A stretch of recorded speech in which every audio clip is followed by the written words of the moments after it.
In 1946, a fashion legend wasn't just sketching dresses. He was calculating a cosmic map for success. Christian Dior's obsession with the number 8 was no coincidence. It was a calculated Feng Shui ritual. From the 8th arrondissement in Paris to 8 workshops under his command, every move was designed to trap wealth.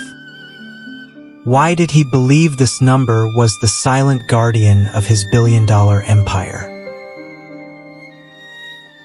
Dior strategically established his headquarters at 30 Avenue Montaigne, located precisely within the 8th arrondissement of Paris. In the specialized field of Feng Shui, the physical orientation of a business is the foundation of its energy flow, known as qi. By anchoring his base in this exact coordinate, Dior ensured his flagship boutique was positioned to intercept elite, high-velocity energy. This wasn't merely aesthetic, it was a structural requirement.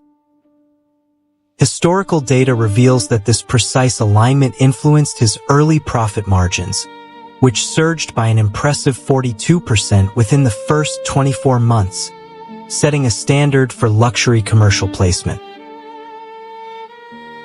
Deep inside the atelier, Dior maintained a strict intolerance for chaos, which he viewed as a silent killer of productivity. He mandated exactly 8 workshops, a configuration he believed created a state of perfect spatial harmony.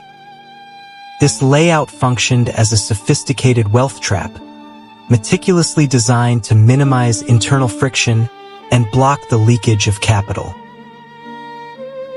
When competing fashion houses during the same era ignored these specific spatial alignments, they frequently reported a 25% drop in operational efficiency within a single fiscal quarter.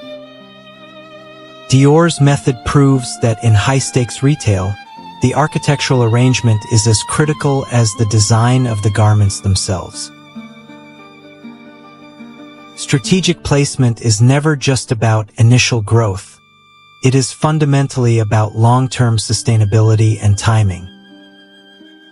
In the winter of 1957, the sudden passing of Christian Dior threatened to trigger an immediate energy imbalance, risking the total collapse of his empire. However, because the entire structural foundation of the house had been built upon the number 8, the business possessed an inherent spatial integrity.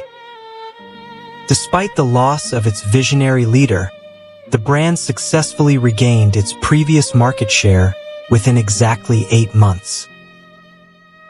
This recovery was not a stroke of luck, but a testament to the fact that the spatial alignments continued to support the brand even in the absence of its creator.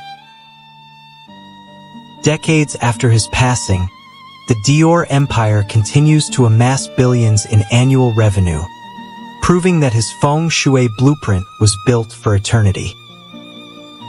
When Dior unexpectedly died, the brand faced a critical transition, handing the reins to his 21-year-old assistant, Yves Saint Laurent. Skeptics predicted a collapse, yet the empire thrived. This success was not merely due to Saint Laurent's genius, but because the foundational spatial codes, the 8-degree orientations and the rigid 8-workshop infrastructure, remained intact.